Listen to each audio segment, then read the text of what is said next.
교우 여러분, 안녕하세요. 은혜와 사랑 교회 온라인 새벽 부흥의 셋째 날에 오신 교우 여러분을 환영합니다. 저희 교회에서 이번에 팬데믹 시대의 길찾기라는 주제로 특별한 온라인 부흥회를 마련하였습니다. 이 말씀의 잔치를 통해서 하나님이 주시는 은혜를 교우들께서 풍성히 경험하고 계실 줄을 믿습니다.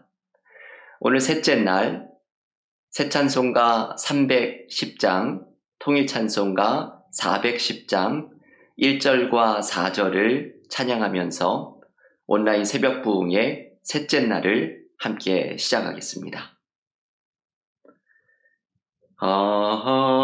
하나님의 은혜로 있을 데 없는 자, 왜 구속하여 주는지 난 알 수 없도다. 내가 믿고 또 의지함은 내 모든 형편하시는 주님, 늘 보호해 주실 것을 나는 확실히 아네. 주 언제 강림하실지 혹 밤에 혹 낮에 또 주님 만날 그곳도 난 알 수 없도다. 내가 믿고 또 의지함은 내 모든 형편하시는 주님, 늘 보호해 주실 것을 나는 확실히 아네. 아멘. 다 함께 기도하겠습니다. 하나님 감사합니다. 우리 은혜와 사랑 교회에 온라인 새벽 부흥의 시간을 허락하여 주시고 간사 목사님을 통하여서 팬데믹 시대의 길찾기를 고민하는 우리들에게 어떻게 믿음의 길을 찾아나갈지 말씀을 통해 은혜를 주시니 감사드립니다. 오늘 셋째 날 은혜의 사람들이라는 말씀으로 하나님께서 우리에게 주시는 말씀을 듣기를 원합니다. 하나님의 은혜로만 살아가는 사람들인 그리스도인의 정체성을 기억하면서 이 은혜를 증거하고 사랑의 빛을 갖는 주님이 기뻐하시는 믿음의 삶으로 믿음의 공동체로 세워지는 은혜가 오늘 이 말씀을 통해서 넘치게 하여 주시옵소서. 하나님의 말씀을 향해 우리의 마음을 활짝 열기를 원하오며 예수님의 이름으로 기도하옵나이다. 아멘. 은혜와 사랑교회 교우 여러분 반갑습니다. 오늘은 팬데믹 시대의 길찾기 세 번째 시간이고요. 은혜의 사람들이라는 제목으로 함께 말씀의 은혜를 나누려고 합니다. 오늘 본문은요, 로마서 1장 5절에서 7절까지의 말씀인데요. 이 계시의 말씀을 제가 받들어 읽겠습니다. 그로 말미암아 우리가 은혜와 사도의 직분을 받아 그의 이름을 위하여 모든 이방인 중에서 믿어 순종하게 하나니 너희도 그들 중에서 예수 그리스도의 것으로 부르심을 받은 자니라. 로마에서 하나님의 사랑하심을 받고 성도로 부르심을 받은 모든 자에게 하나님 우리 아버지와 주 예수 그리스도로부터 은혜와 평강이 있기를 원하노라. 아멘. 어느새 벌써 세 번째 시간이 되었습니다. 오늘도 말씀의 은혜 안에서 이 새벽 아침을 깨우고요. 우리에게 또다시 새로운 영적인 도전과 또 풍성한 하나님 나라의 역사가 있는 이 시간 되기를 원합니다. 오늘 말씀은요, 로마서 1장 5절에서 7절 중에 특별히 5절 말씀에 좀 집중해서 우리가 함께 좀 살펴보려고 하는데요. 5절 말씀은 특별히 어저께 말씀드린 하나님 나라의 복음이라고 하는 것의 그 결과에 관한 이야기입니다. 두 가지 중요한 부분이 있죠. 하나는 은혜와 사도의 직분이란 말이 있고요.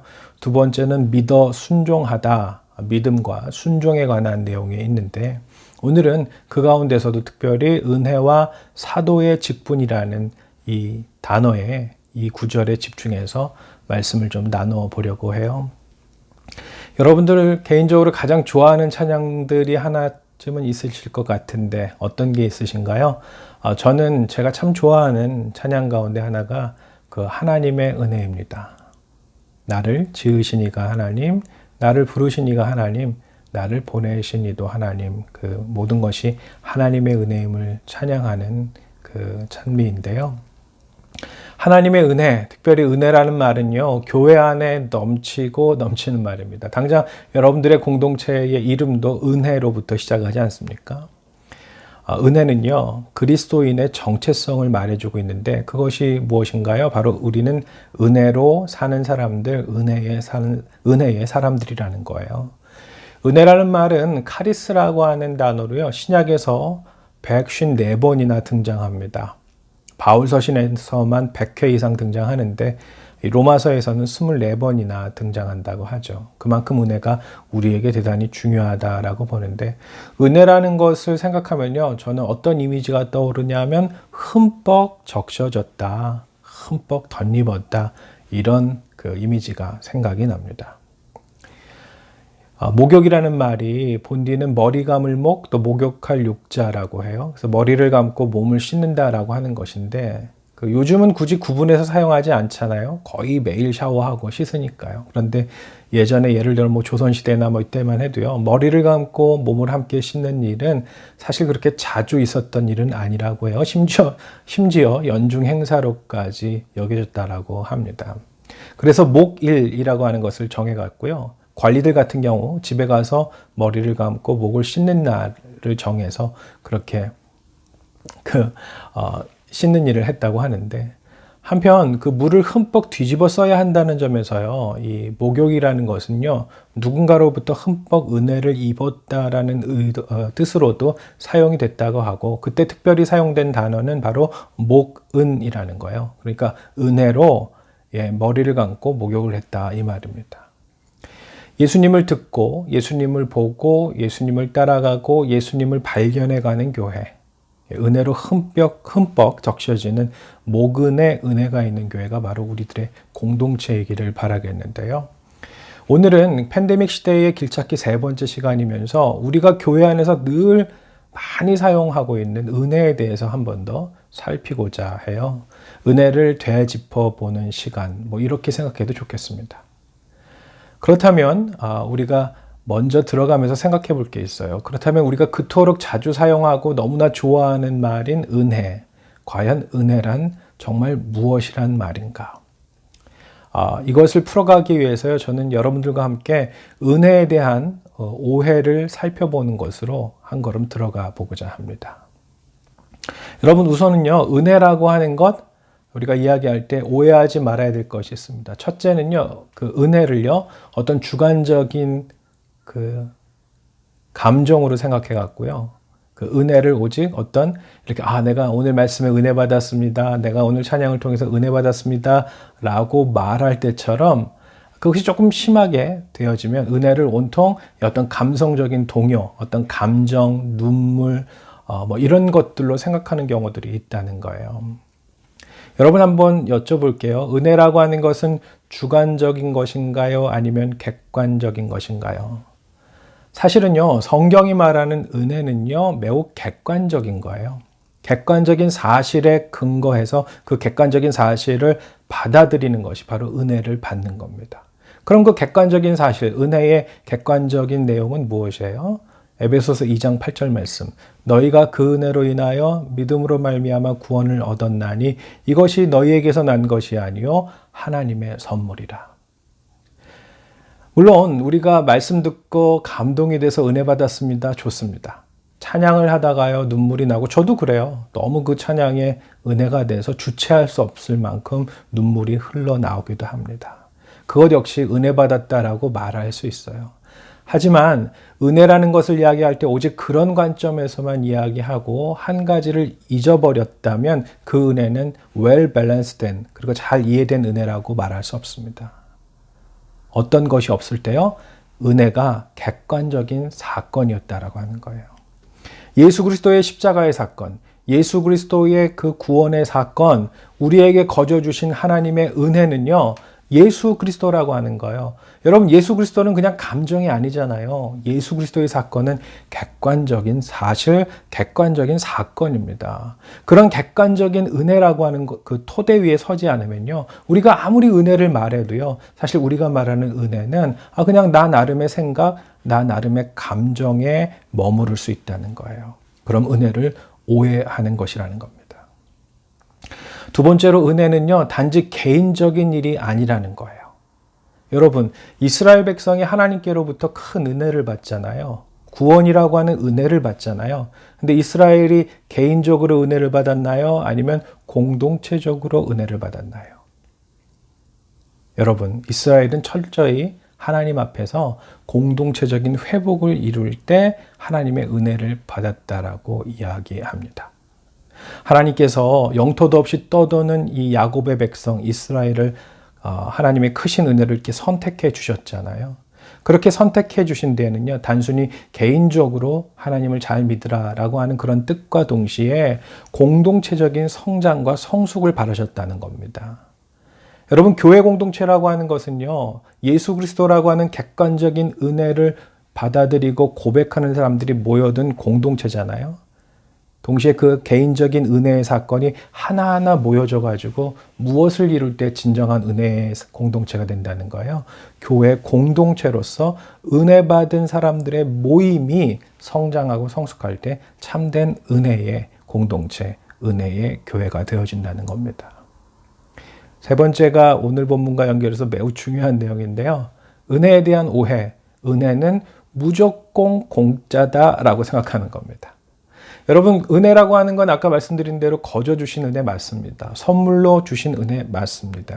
은혜를 받는데, 즉 우리가 구원을 받는데 전제 조건은 사실 없습니다. 그건 하나님의 무조건적인 선택, 하나님의 뜻, 하나님의 사랑하심입니다. 오직 하나님의 선물이 맞습니다. 그런데요, 사도 바울이 말하는 은혜라고 하는 그 단어 가운데는요, 또 다른 이면이 있습니다. 그건 뭐냐면 그 선물은요, 공짜인데 거저 주신 것인데 또한 거저가 아니라는 거예요. 아니, 이게 무슨 소리냐? 그냥 준 거라면서, 조건 없이 주신 것이라면서 우리가 뭘 할 수 있단 말이냐? 이렇게 되물을 수 있겠죠. 여러분, 물론 구원을 위해서 우리가 할 수 있는 것은 없습니다. 그렇기 때문에 우리에게 은혜, 선물이 필요한 거죠.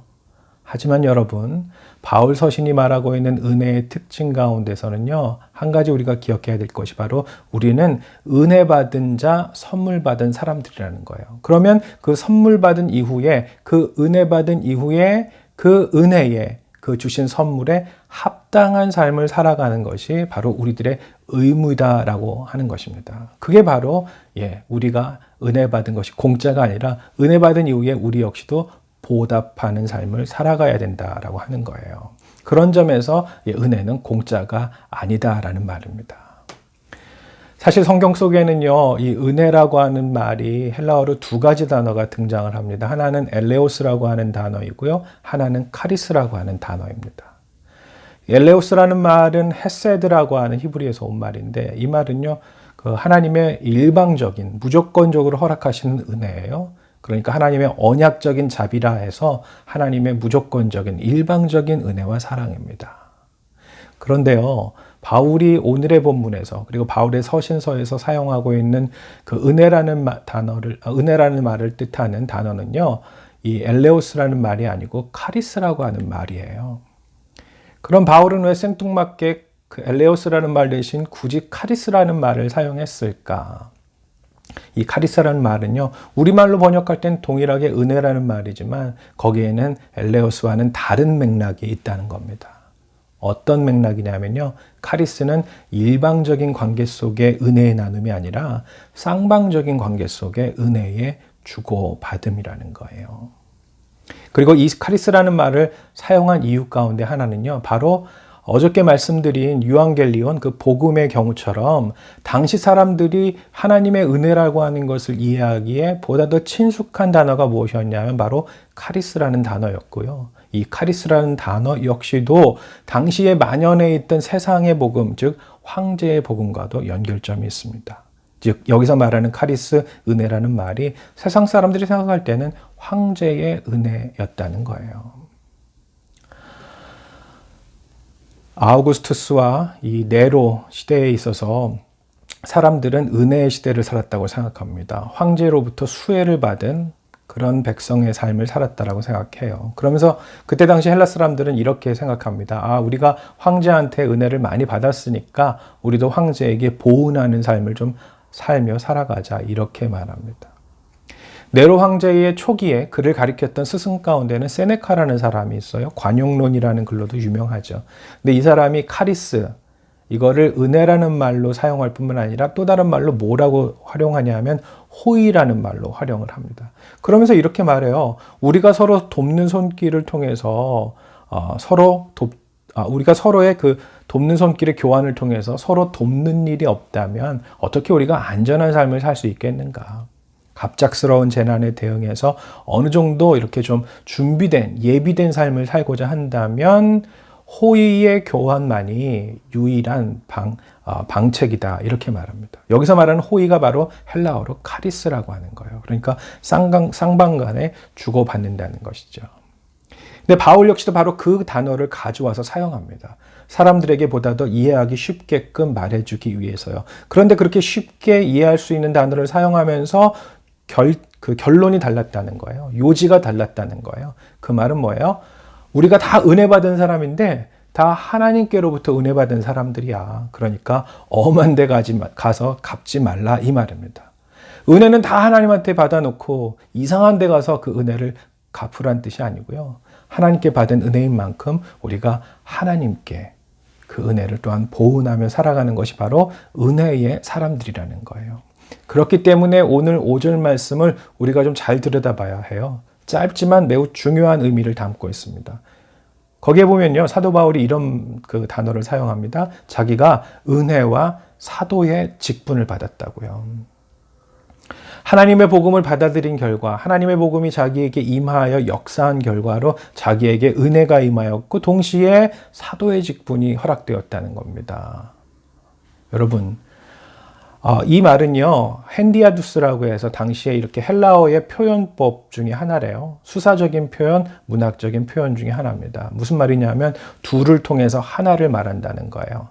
즉 은혜와 사도의 직분을 받았다, 이 말은 은혜와 사도직을요 동일시 생각했다는 겁니다.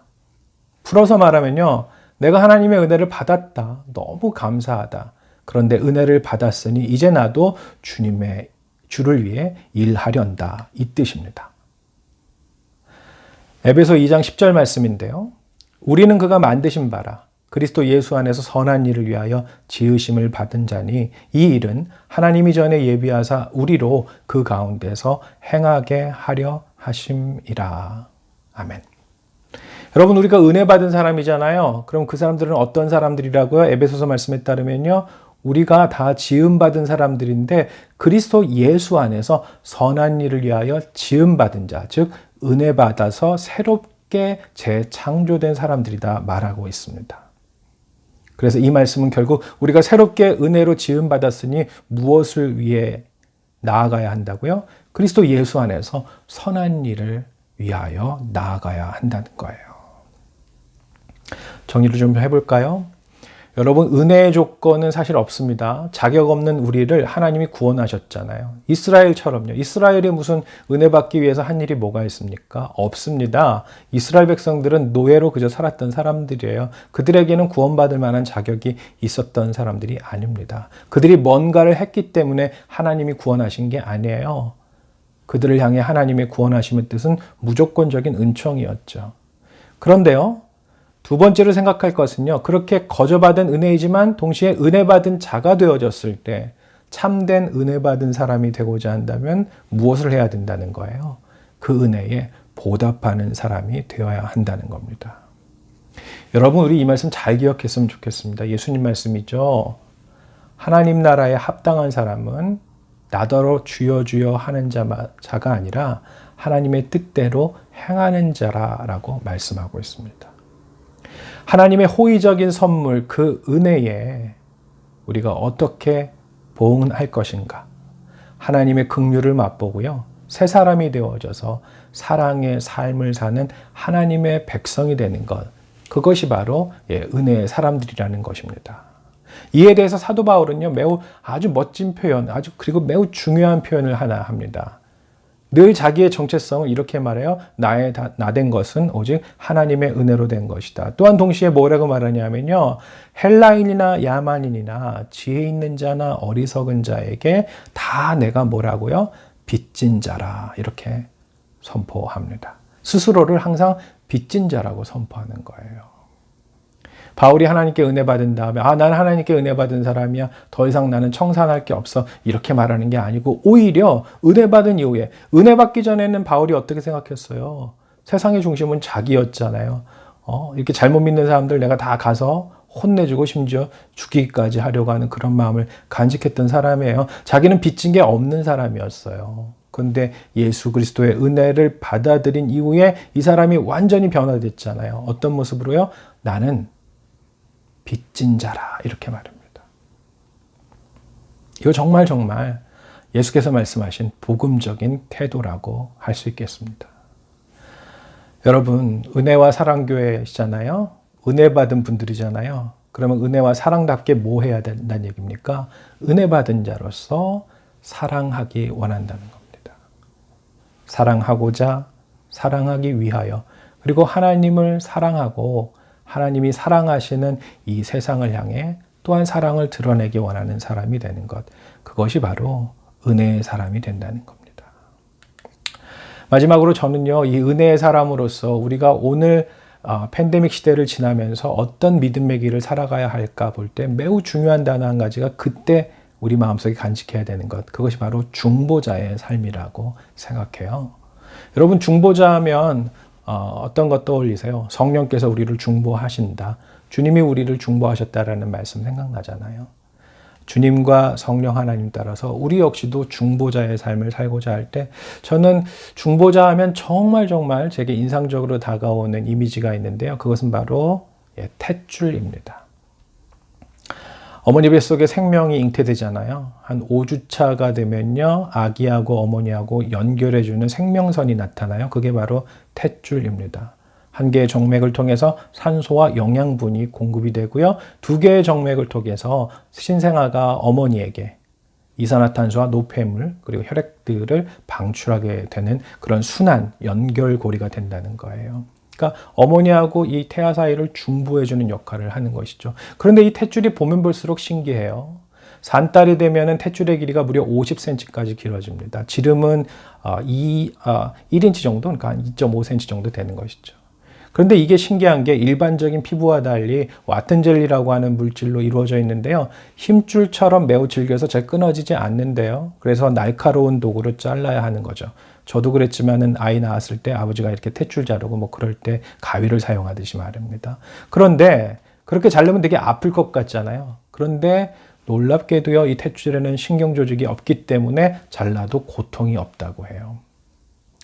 생명 연장을 위한 연결선, 정말 놀랍습니다. 그런데 여러분, 그리스도의 생명을 전하는 교회는요, 마치 이렇듯 탯줄과도 같은 역할을 하는 거예요. 언젠가 종말의 날에 주께서 이 땅에 오셔서 종말의 세상을 새 하늘과 새 땅으로 완성하실 그때에는 사실은 교회가 더 이상의 기능을 발휘하지 않겠죠. 마치 탯줄처럼 그 소용이 다 되는 겁니다. 하지만 그때까지 우리가 해야 되는 일은 뭐예요? 참 생명을 세상과 피조세계와 사람들에게 전달해 주는 사람들이 된다는 거예요. 왜요? 우리는 은혜 받은 사람들이니까요. 은혜 받은 사람들이기에 빚진 자의 마음으로 뭐 하는 사람들이 된다고요? 사랑하는 사람들이 된다고요. 그 점에서 여러분들의 교회 이름은 참 멋지고 아주 적합하고 적절합니다. 은혜와 사랑교회. 팬데믹 시대의 길찾기, 참 은혜 받은 사람으로서 그 빚진 자의 마음으로요. 오직 은혜로 살아가는 여러분들 되시기 바라고 그 은혜와 더불어 사랑으로 주의 은혜를 갚으며 살아가는 우리 모두가 되기를 바랍니다. 함께 기도하겠습니다. 주님, 오늘도 우리가 은혜의 사람들로 살아가게 하심을 감사합니다. 하나님, 주님의 은혜가 얼마나 크고 놀라운지요. 그리스도를 통해서 아무것도 아닌 우리들을 다시 살리시고 주님과 화해하며 주님 안에 머물러 있어 참된 구원을 이루게 하셨습니다. 그 은혜에 감사하며 우리 또한 그 은혜에 보응하며 살아가서 다른 사람을 사랑하고 이 세상을 위하고 이 세상이 참 하나님 나라가 되어지기까지 오늘도 은혜로 말미암아 빚진 자의 마음으로 살아가는 우리 모두가 되게 하옵소서. 은혜와 사랑의 교회가 바로 그런 은혜 받은 사람들이 가득하여져서 참된 은혜의 공동체가 되기를 원하며 예수님의 이름으로 기도합니다. 아멘.